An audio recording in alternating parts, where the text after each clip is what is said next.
Voilà, bonjour à tous. Donc aujourd'hui, le sujet du Teisho, c'est un titre un peu humoristique, hein. J'ai donné le titre Dogen Zenji faisait-il la lessive? Voilà. Alors, est-ce que Dogen faisait la lessive? Je ne sais pas ce que vous croyez, mais enfin, bon.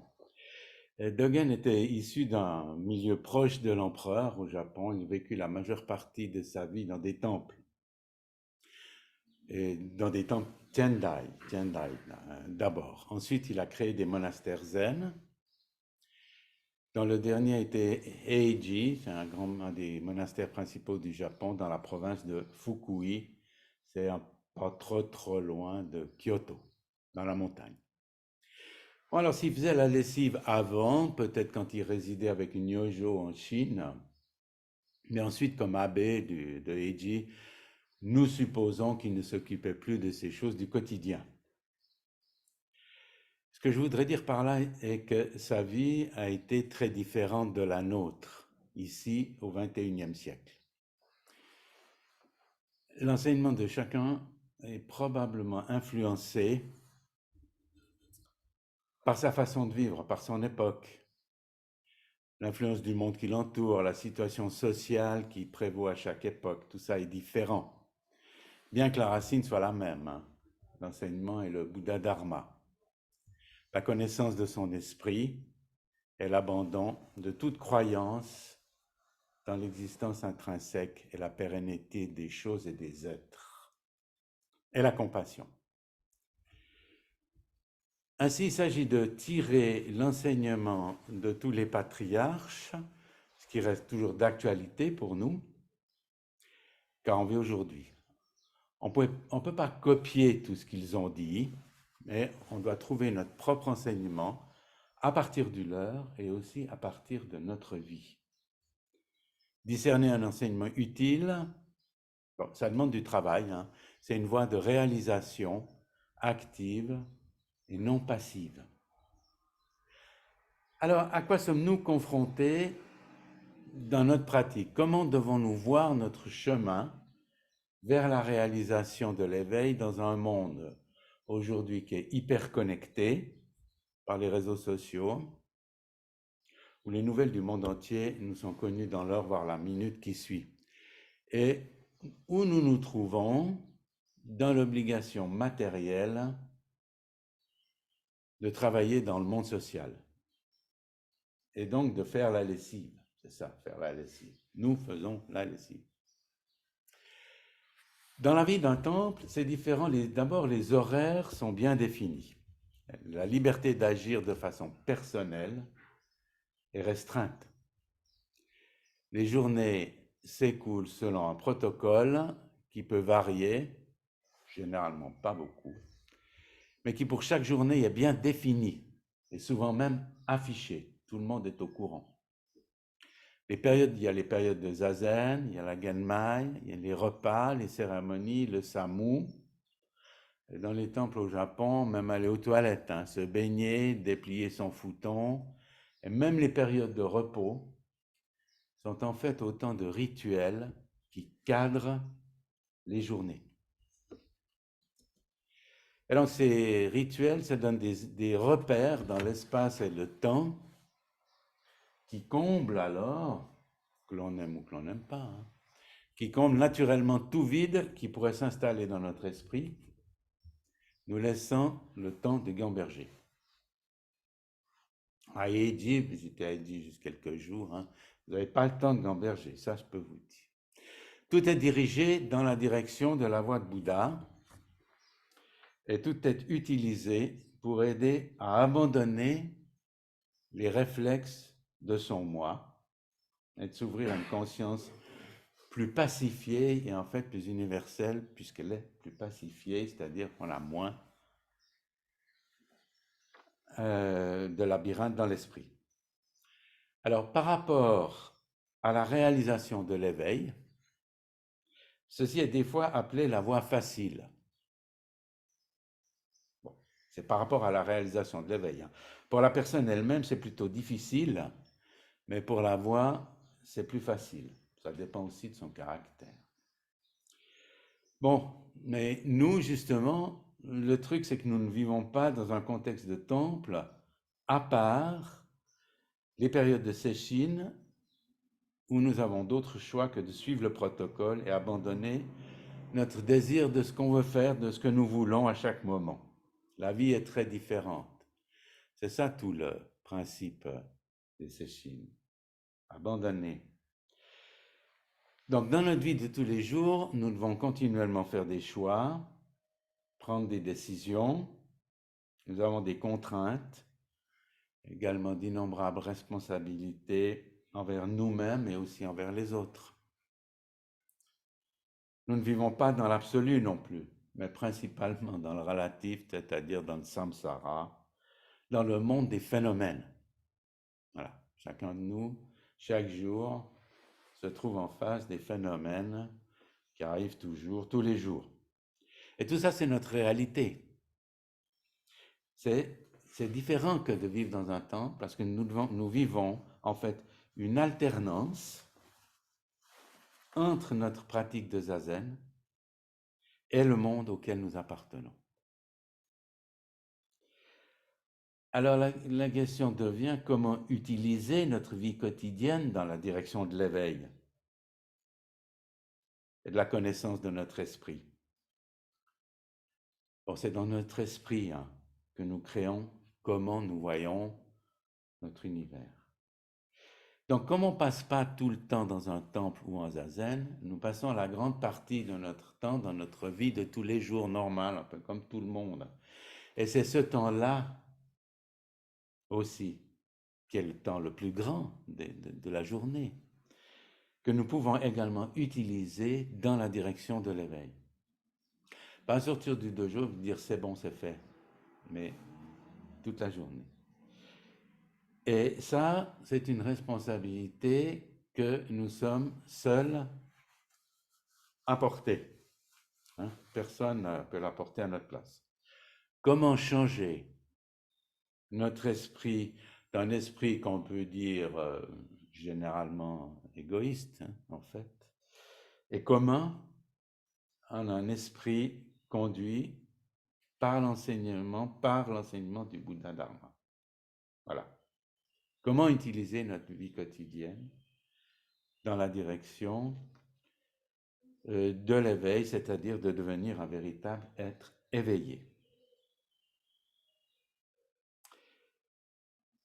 Et donc aussi connaître son esprit, profiter de tout pour connaître son esprit. Donc si nous voulons savoir qui nous sommes et toucher la nature réelle de notre vie, on peut dire silencieuse, nous devons être comme nous sommes réellement. Pas jouer à une image de soi-même. De jour en jour, nous devons prendre soin de notre vie. Ça c'est important. Nous devons prendre soin de notre vie. Nous devons prendre soin de nous-mêmes simultanément avec tous les êtres. Pas seulement soi-même, mais avec tout le monde.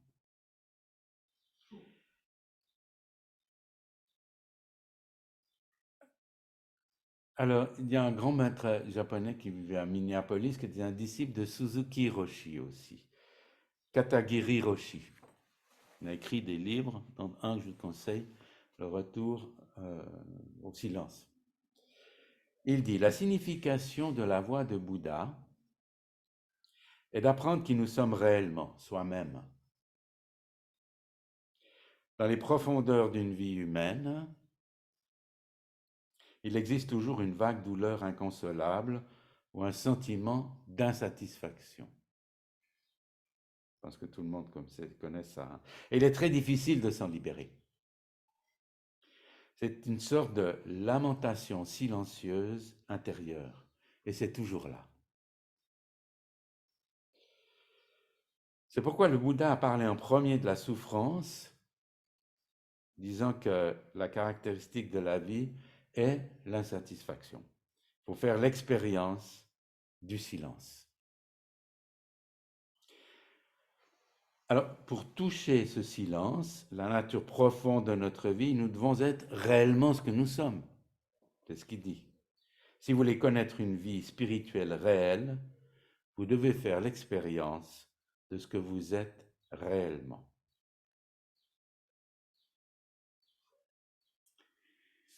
Il dit aussi, nous ne pouvons pas nous échapper des conditions, elles font partie d'une vie humaine. Bon, les conditions, c'est comme les phénomènes, hein, c'est tout ce qui nous arrive. On peut pas, quand ça vient de l'extérieur, on ne peut pas changer ce qui nous arrive, mais on peut changer l'esprit dans lequel on voit toutes choses.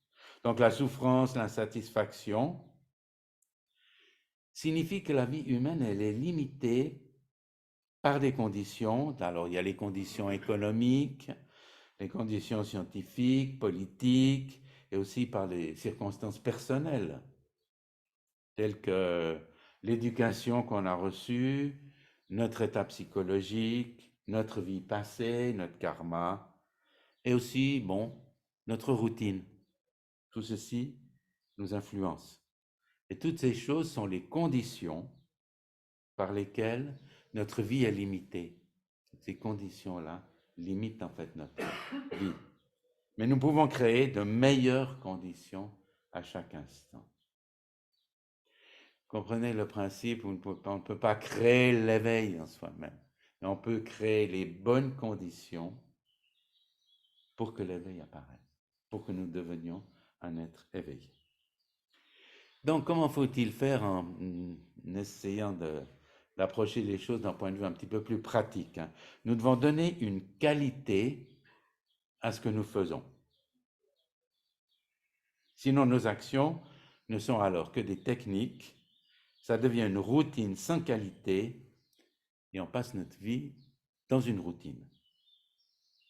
Et tôt ou tard, si on fait ça, chacun de nous va être dégoûté par sa vie quotidienne. Donc, quelle que soit votre activité, tout ce que vous devez faire est de vous dédier à prendre soin de votre vie. C'est-à-dire, comme je l'ai dit, donner une qualité à tout ce que vous faites. Bon, votre vie, notre vie, hein, on le sait, elle est transitoire. Hein. Le désir profond de comprendre sa vie et sa mort aussi, on l'a toujours avec nous. Alors où allons-nous, savons-nous où nous allons au milieu de notre propre interpermanence? Alors, qu'est-ce qu'on peut faire? On ne peut faire que notre meilleur effort, alors qu'en fait, en même temps, notre vie s'estompe d'instant en instant. Bon, si vous ignorez ça, comme chacun de nous, vous ne pourrez pas l'ignorer longtemps. Donc, dans notre vie quotidienne, disons mondaine également, pris par toutes nos activités, on a tendance facilement à oublier, à perdre cette acuité de vision sur nous-mêmes. Une acuité de vision sur notre esprit et sur le monde qui nous entoure. Et c'est pourquoi revenir à Zazen, au silence, bon, un Zazen authentique, pas ressasser ses pensées en se demandant quand c'est que ça va finir. Zazen authentique, sentir à nouveau avec confiance qu'en nous-mêmes quelque chose est toujours là. Alors cette alternance entre la vie, disons, mondaine et la vie, disons, les moments silencieux, de silence intérieur, c'est ce qu'on appelle, dans l'esprit de la réalisation de l'éveil, la voie difficile. Cette alternance entre le mondain, le samsara, et le satori du zazen. On est très vite pris par le mondain. Et donc cela demande plus d'efforts, parce qu'on n'a pas un protocole clair et net qu'on doit suivre chaque jour. Nous ne pouvons ni nous fixer, ni vivre seulement avec l'un ou l'autre uniquement. On ne peut pas vivre seulement en zazen, ça c'est clair. Alors, pour quelqu'un qui désire suivre la voie du Bouddha, ne peut pas vivre seulement une vie mondaine. Bon, s'il s'en fout, il fait ce qu'il veut, évidemment. Bon, mais ce n'est pas le cas pour quelqu'un qui a le désir profond de suivre l'enseignement du Bouddha Dharma. Et donc, moi, personnellement, cette alternance entre la vie de tous les jours mondaine, enfin, comme tout le monde, je ne sais pas comment l'appeler, parce que si on dit la vie quotidienne, Zazen aussi fait partie de la vie quotidienne. Tout cela, ce passage continuel que nous devons faire de l'un à l'autre, c'est un grand enseignement. Bon, par exemple, moi, j'ai vécu ça toute ma vie parce que j'avais des responsabilités pesantes au CERN, des horaires de travail qui avoisinaient plus de 50 heures par semaine, généralement, de jour et aussi de nuit. Je vivais pas à Genève et donc je devais prendre l'autoroute tôt le matin pour venir au dojo, s'occuper le mieux possible de la famille. Je n'ai pas été un père terrible, moi. S'occuper de mes 3 enfants, gérer son énergie. Bon, ça, pour tout le monde, c'est important de gérer son énergie. Sinon, plouf, on s'épuise et puis on est râpé. Être disponible pour tout, c'est ça le truc. Être disponible pour tout et non partiellement. Tout ça demande beaucoup de détermination, mais c'est possible, hein. Vivre entièrement, c'est possible. C'est d'ailleurs, je crois, le désir profond de chacun, qui ne peut pas être satisfait en passant son temps à regarder des conneries sur son portable. Alors, l'enseignement, bien sûr, d'un maître, vivant tout le temps dans un temple, ou vivant à se coltiner le samsara et le monde de chaque jour, ben c'est bien sûr différent. Automatiquement, c'est différent, un peu différent. Je fais la lessive, ouais, je vous confesse, je fais la lessive. Dogen Zenji, non. Bon. Vous comprenez dans ces conditions que vous pouvez également trouver vous-même votre propre enseignement. Et pas attendre qu'il vous soit servi par quelqu'un d'autre. Parce que dans l'enseignement de quelqu'un d'autre, vous allez choper un petit peu de quelqu'un d'autre. Toujours. Personne d'autre ne peut être dans votre intimité. Dans l'intimité de ce que vous faites non plus. Personne d'autre que vous peut vivre les choses directement avec son corps et son esprit, et non pas intellectuellement. Donc, chacun doit créer cette intimité entre lui-même et ses activités. Voilà, c'est ça, prendre soin de sa vie, prendre soin de ses actions. Une intimité entre soi-même et ses activités, et y participer directement, non pas à distance. Différence à regarder la mer ou plonger dedans. Lorsque cette intimité est réalisée, là, c'est ce qu'on peut appeler un rituel. Je vais parler un peu de rituel. Ceux que nous faisons chaque jour et ceux aussi qu'on peut créer pour faire entrer dans notre vie le sacré, on peut dire, je ne sais pas vraiment comment dire, mais disons le sacré, le divin, peut-être mieux la conscience aiguisée d'être vivant. Voilà. Les Indiens Wakos, Dieu, c'est la conscience aiguisée d'être vivant. Alors, passer de nos activités qu'on croit toujours être de routine à des activités éveillées et de les voir chacune comme, en fait, comme un rituel, comme un samadhi. Alors, on fait des rituels toute la journée, hein, mais souvent, on n'y voit que de la routine. Et la routine, c'est contraignant. Là, en plus, la routine, c'est, comment ça veut dire? La routine, c'est mécanique, hein. La routine, ça génère aucun sentiment de vie. Bien au contraire, elle pèse sur notre quotidien. Et des fois, lourd.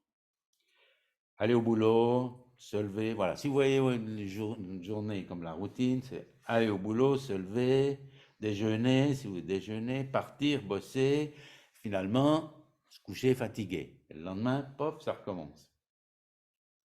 Alors évidemment, là-dedans, tout sentiment de vie active, sentiment de vie même lumineuse, dédié aussi aux autres avec ouverture, amour aussi et clarté, peut facilement se noyer dans la routine. Bon, alors c'est pas forcément un fait inéluctable, hein, mais quelque chose que nous laissons naître dans notre esprit. C'est nous-mêmes qui nous laissons naître la routine. Et on en est responsable. Croire qu'il y a une routine qui s'impose à nous, non. Nous créons la routine dans notre esprit. Nous ne changeons pas les conditions, mais la routine, c'est quelque chose que nous créons dans notre esprit. Et on est responsable de ça. Si nous tournons notre vie en routine, avec cette perception-là dans notre esprit, nous en sommes responsables, donc, et pouvons accuser personne d'autre, hein, ni nos proches, ni la société, voilà, ni le gouvernement politique, ni le président, voilà. Finalement, ce qui risque de se passer, c'est que si on fait ça à la fin, même notre pratique spirituelle aura l'air pour nous d'une routine. Alors là, on commence sur la pente du désastre. Alors, au contraire, on peut expérimenter le samadhi à travers tout. Bon, des exemples idiots, hein, comme se brosser les dents, s'habiller, à travers toutes les formes, à condition d'y apporter une complète attention. La routine, c'est faire des choses sans faire attention. Bon, alors c'est difficile parce qu'évidemment, moi aussi, tout le monde, on est tous habitués à une certaine routine. C'est donc important d'amener des pratiques dans notre vie quotidienne, des rituels. Bon, là, je ne parle pas des grands rituels du style la curie romaine élisant le pape, mais des rituels consistant notre vie éveillée, de mettre de l'attention bienveillante à tout ce que nous faisons. Donc on voit déjà là que si on fait ça, on sait que ça demande des efforts, hein, ça on le sait, pas besoin de répéter 50 000 fois, ça demande des efforts, de toute façon il n'y a rien sans effort. Hein. Voilà, mettre de l'attention sur tout ce que nous faisons. S'en souvenir et le faire. Tout est dans la pratique des choses, hein. Le dire c'est facile. Alors, à ce propos, Katagiri Roshi dit aussi, nous devons percevoir l'intimité, on en a parlé avant, l'intimité de soi-même avec tous les phénomènes, avec tout ce qu'on vit, que notre vie soit proche de nous, pas qu'en train de regarder notre vie comme au cinéma. Nous devons percevoir l'intimité à l'intérieur des formes de notre routine quotidienne. La routine de chaque jour est la pratique de cette intimité. C'est le principe de base. Donc on doit trouver notre intimité avec la routine ou qui devient à ce moment-là nos actions éveillées. Bon, alors là, pour savoir ce que ça veut dire vraiment, il faut en faire l'expérience. Hein. C'est au-delà de toute explication. Être intime avec l'expérience vécue, vivante. Ça aussi, c'est important que ça soit vivant. De chaque instant, pas laisser sa vie s'écouler comme un film, là, inintéressant, dont même la fin ne nous intéresserait pas.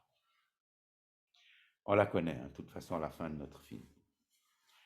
On peut donc toucher un sens plus profond, tout en comprenant que tout ça, c'est que des formes intrinsèquement vides auxquelles nous-mêmes nous donnons vie.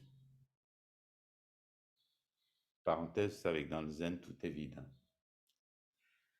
Ça, c'est chacun qui va faire un effort de lui-même pour comprendre ce que ça veut dire, ça. Enfin bon, c'est bien une création que nous faisons avec notre attention, création de notre propre univers, différente et plus consciente, et chaque instant devient alors à ce moment-là totalement réalisé.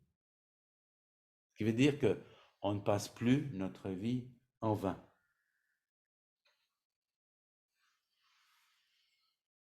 Alors, si on ne fait pas, si on perd la conscience, si on perd l'éveil de tous ces instants, de tous ces moments de vie, bon, aussi petits et anodins ils peuvent être, hein, c'est ça qui va créer une insatisfaction existentielle liée à une vie non remplie. Il faut donc transformer l'anodin en rituels qui contiennent la vie. Sinon, ces moments deviennent des moments de vide existentiel.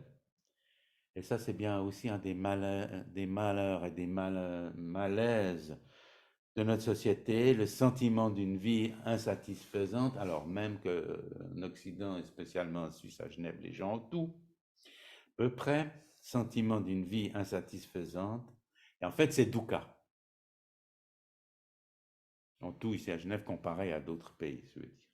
Donc, il faut porter attention aux minuscules attitudes de la vie quotidienne. Une telle création traverse alors de part en part la banalité courante. Parce que si dans votre vie, vous pensez qu'à vous, ce que vous faites, à la fin, c'est absurde et banal. Si vous n'avez pas cette attention qui permet de créer quelque chose au-delà de vous-même, un peu le sentiment de sacré, d'éveil. Donc les rituels vont nous permettre de créer dans notre quotidien comme un espace sacré, un pont qui nous relie à tout, pour certains au divin, en tout cas aussi à l'universel. Sans les repères que nous offrent les rituels, par rituel on entend toujours des actions sur lesquelles on prête véritablement attention et auxquelles on donne un sens. Alors on s'est perdu sinon on est perdu dans un monde vide de sens. Nous avons besoin à la fois de nous sentir en lien et non isolés. Alors les rituels nous permettent de prendre conscience des petits et des grands bonheurs qui parsèment notre vie quotidienne, qu'on pourrait ne pas noter, mais qui existent aussi. Elles changent notre routine en activité spirituelle à chaque instant. La routine est sans conscience, le rituel l'est avec. C'est un principe, je pense, que tous nous avons toujours cherché. Il y a aussi une chose qui me paraît un petit peu annexe, mais pas tout à fait qui me paraît intéressante, importante. Il s'agit aussi de garder une attitude modeste et humble sur soi-même. Pourquoi? Parce que si vous êtes imbu de votre moi ou coincé dans votre moi, imbu de votre personnalité, que vous ne supportez pas quand vous dites ceci ou ça comme si c'était un crime de lèse-majesté, rien ne fonctionnera. Vous resterez dans votre ignorance. Il faut être simplement content. Ce qui est bien, c'est d'être simplement content d'arriver à faire ce qu'on décide. Je décide de faire ça, j'arrive à le faire, c'est fait. J'ai réussi à le faire. Être content de ce qu'on arrive à faire, donc. Nous qui sommes, comme tout le monde, des êtres humains ordinaires. La merveille du bouddhisme se trouve dans la possibilité qu'un être ordinaire, comme nous, puisse s'éveiller et devenir semblable au Bouddha, comme on dit, devenir Bouddha. C'est une chance magnifique, ça. C'est une démarche de vie qui en vaut vraiment la peine, plutôt que de rester figé dans ses propres conceptions. Un peu comme la grenouille au fond du puits, là, qui pense que son espace-temps limité, en fait, représente l'univers entier. C'est ça qu'on a tendance à faire. Bon, moi, je parle de ces rituels parce que j'ai fait aussi un peu l'expérience moi-même, sinon je ne vois pas de quoi je parlerai. Bon, moi, j'ai pas trop l'habitude de vivre seul, à vrai dire, et de m'occuper, j'ai pas l'habitude non plus de m'occuper de moi. Et maintenant, comme Shogetsu est en Colombie pour des mois, alors, bon, donc il faut que je me débrouille, quoi. Pas faire la cuisine, la lessive, ça c'est pas un problème, c'est l'esprit. Donc, sans vouloir faire quoi que ce soit de spécial, je me suis rendu compte, en fait, que j'avais tendance pour structurer mon quotidien, qui n'était plus structuré par quelqu'un d'autre, et pas passer mon temps à surfer sur des trucs inintéressants, bien commencer à croire que tout est dérisoire, commencer à créer une sorte de protocole de chaque jour, un peu des rituels qui m'apportent le sentiment que je fais des choses réelles, qui sont utiles, j'espère. Et surtout qui me rendent conscient de l'instant, me procure aussi, bon, une joie toute simple, c'est aussi une plus grande facilité d'être et de liberté naturelle.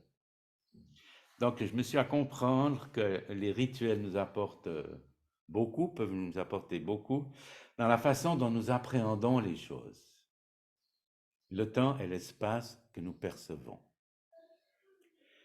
En fait, ils donnent vie. Si on arrive à voir les choses un peu comme ça, ils donnent vie.